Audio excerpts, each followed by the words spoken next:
那丫头还没有在老夫眼中控灵术这种要与生物产生，那我还得去给人家道歉喽。这东西长得这么恶心。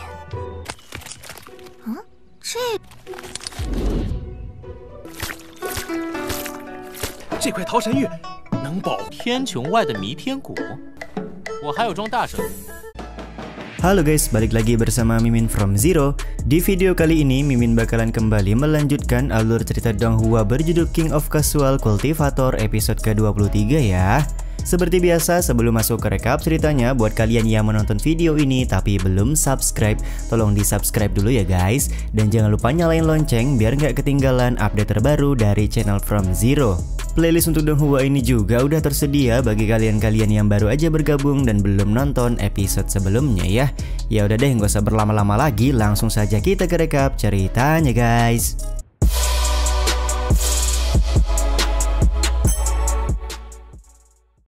Di akhir episode yang lalu, Bang Suwo gagal menggunakan teknik pengendalian roh yang dia dapatkan. Setelah beberapa kali mencoba dan mendapatkan tutorial langsung dari Weiwei, Bang Suwo juga tetap masih gagal. Episode kali ini pun dimulai dengan Bang Suwo yang mencoba untuk menaikkan ranahnya terlebih dahulu sebelum kembali mencoba teknik pengendalian roh. Setelah berhasil menaikkan ranah, dia lekas membangunkan kakek hijau untuk melihat langsung teknik pengendalian roh yang akan dia gunakan kepada telur ubur-ubur pemakan jantung. Kakek hijau sendiri cukup memuji perkembangan kultivasi dari Bang Suwo karena hanya dengan satu malam dia sudah berhasil menaikkan ranah. Tapi setelah kembali mencoba teknik pengendalian roh, Bang Suwo kembali mengalami kegagalan. Bang Suwo mulai berpikir kalau dia sudah gagal menjadi seorang praktisi berbakat dan bisa dibilang hanya praktisi sampah. Kakek hijau pun mencoba untuk menenangkan Bang Suwo dan jangan memikirkan perkataan dari Weiwei sebelumnya. Tidak ada praktisi sampah seganteng Bang Suwo di dunia ini, ucap kakek hijau. Ucapan kakek hijau ini disambut positif oleh Bang Suwo yang kembali menyalahkan Weiwei. Dia menganggap Weiwei pasti sudah berbuat curang dengan merubah teknik pengendalian roh yang diberikan sebelumnya. Akan tetapi kakek hijau meminta Bang Suwo untuk menghilangkan pikiran tersebut karena Weiwei belumlah punya kemampuan untuk berbuat curang di hadapan kakek hijau. Menurut kakek hijau mungkin saja memang ada masalah di teknik pengendalian roh tersebut dan tingkat keberhasilan menggunakan teknik tersebut sangatlah rendah. 那丫头还没有在老夫眼中控灵术这种要与生物产生，那我还得去给人家道歉喽。这东西长得这么恶心。 Sementara itu, Weiwei terlihat menghampiri telur ubur-ubur pemakan jantung karena dia merasa penasaran.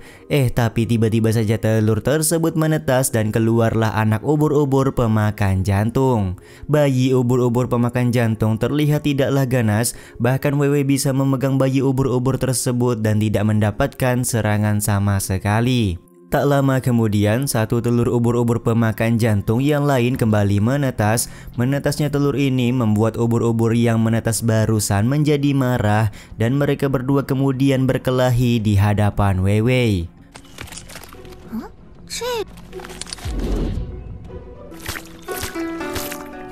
Beberapa saat kemudian, Bang Suwo mendatangi kedua ubur-ubur pemakan jantung tersebut dan menemukan kalau dua ubur-ubur pemakan jantung ini pasti hanya akan menuruti Weiwei saja. Bang Suwo pun merasa sedih karena dia yang mendapatkan telur ubur-ubur, tapi malah Weiwei yang bisa menggunakan teknik pengendalian roh dan membuat dua ubur-ubur menjadi jinak kepadanya. Di satu sisi kakek hijau meminta Bang Suwo untuk tidak bersedih karena yang terpenting pada saat ini adalah memperkuat fisik dari Bang MC terlebih dahulu ketimbang menyalahkan diri sendiri. Di saat yang sama Weiwei yang memantau situasi sedikit heran kenapa sedari tadi Bang Suwo berbicara sendirian. Ya semua ini dikarenakan kehadiran kakek hijau sama sekali nggak bisa dilihat oleh Weiwei ya guys ya. Sementara itu, Bang Suwo kembali membuka slip giok yang dia dapatkan sebelumnya. Di dalam slip giok tersebut terdapat sebuah resep untuk melatih binatang monster.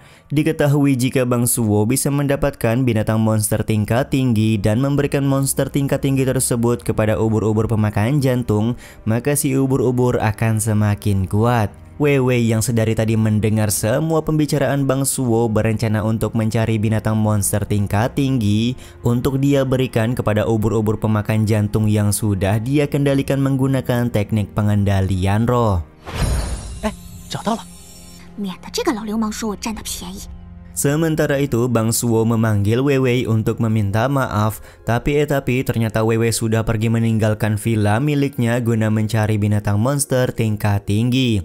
Bang Suwo sendiri kelihatan tidak marah karena sedari awal dia juga nggak berniat menjadikan Wei seorang budak. Daripada pusing-pusing, mendingin kita pergi berbelanja kebutuhan untukmu saja, ucap kakek hijau kepada Bang Suwo.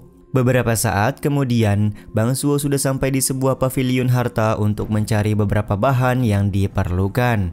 Kakek hijau langsung memilih teratai darah dan juga buah senja yang nantinya akan dia buat sesuatu untuk membuat Bang Suwo menjadi banyak uang atau kaya. Ketika Bang Suwo meminta pelayan pavilion untuk membungkus dua barang yang dia perlukan, penjaga pavilion ini malah terlihat malas-malasan karena mengira Bang Suwo hanyalah pemuda miskin.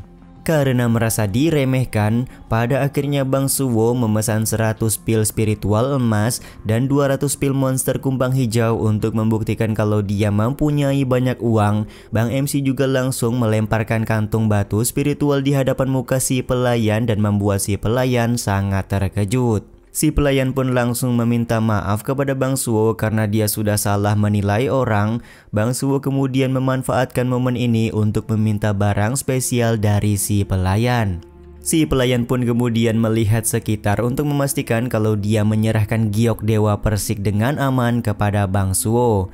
Yap, benar sekali, harta giok dewa persik diketahui mempunyai khasiat bisa melindungi kultivator di lembah Mitian. Sampai di sini Mimin belum tahu ya guys ya, lembah Mitian ini tempat berbahaya atau tidak. Karena kakek hijau merasa kalau giok dewa persik yang diberikan si pelayan adalah barang original, maka Bang Suwo pun langsung mengambil giok tersebut dengan gercep. Di satu sisi, Bang Suwo juga menyampaikan kalau dia punya bisnis yang harus segera disampaikan ke pemilik pavilion harta ini. 这块桃神玉能保 天穹外的弥天谷，我还有桩大事。 Beberapa saat kemudian, si pelayan lekas membawa Bang Suwo untuk bertemu dengan pemilik pavilion yang bernama Bos Murong. Bos Murong yang mempunyai nama lengkap Murong Chen langsung memperkenalkan diri dan bertanya ada urusan apa Bang Suwo ingin menemuinya. Bang Suwo kemudian mengeluarkan senjata dari ubur-ubur pemakan jantung yang dia miliki. Senjata ini didapatkan Bang Suwo dari ubur-ubur pemakan jantung yang pernah dia bunuh ketika berada di dalam gua bawah tanah beberapa waktu yang lalu. Murong Chen sendiri terlihat cukup kaget karena Bang Suwo bisa mempunyai benda seperti ini. Dia juga menyanggupi bisa menyempurnakan senjata ubur-ubur pemakan jantung tersebut. Dengan senjata ubur-ubur pemakan jantung itu, Bang Suwo diharapkan bisa mendapatkan kekuatan seperti ubur-ubur pemakan jantung, yaitu bisa melakukan serangan dengan kuat dan menghilang tidak terlihat oleh musuh. Sementara itu di jalanan sekitar kota, Li Honglin sedang jalan-jalan sore bersama dengan Tian Jizi. Tian Jizi juga memberikan informasi kalau barang-barang pemberian Li Honglin yang dikirimkan untuk Nangong Yuqing semuanya sudah ditolak serta dikembalikan ke istana elang emas mereka. Alih-alih menyerah, Li Honglin malah meminta Tian Jizi untuk mengirimkan hadiah yang lebih mahal kepada Nangong Yuqing agar Nangong Yuqing mau menerimanya. Dengan raut wajah terpaksa, Tian Jizi pun tampak mengiyakan apa yang diperintahkan oleh Li Honglin kepadanya. Bersamaan dengan itu, Wei juga muncul di jalanan karena dia sedang terburu-buru pulang untuk mencari binatang monster tingkat tinggi. Li Honglin yang melihat hal ini pun langsung memerintahkan Tian Jizi untuk menghubungi seseorang guna bisa mengikuti kemanakah Wei pergi. Sementara itu, Bang Suwo terlihat sudah selesai berbelanja sebuah cairan esensi langit awan yang diperintahkan oleh kakek hijau. Diketahui esensi langit awan adalah cairan spiritual terbaik dan mempunyai khasiat yang bagus untuk tubuh. Jika Bang Suwo meminum esensi langit awan tersebut, maka semua monster yang melihatnya akan menganggap Bang Suwo sebagai pujaan hati. Ternyata tujuan utama kakek hijau meminta Bang Suwo membeli esensi langit awan adalah untuk digunakan kepada orang lain. Contohnya adalah Li Honglin. Jika Li Honglin meminum cairan ini, maka semua binatang monster akan menganggap Li Honglin sebagai pasangan mereka. 留着自己当禽兽吧。啊，给他来一点吗？禽兽一下。 Ketika sedang berjalan-jalan, kakek hijau kembali meminta Bang Suwo untuk membeli sebuah kentang emas karena kentang emas tersebut merupakan bahan utama untuk memurnikan cairan pelatihan monster. Bang Suwo pun lekas menghampiri si penjual kentang emas tersebut dan bertanya kepada si penjual berapakah harga yang dipatok.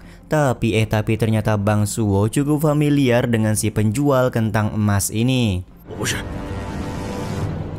Bang Suwo dan kakek hijau yang hendak membeli kentang emas ini juga sekaligus menutup episode kali ini ya guys. Ya udah deh, sampai di sini dulu aja video kali ini.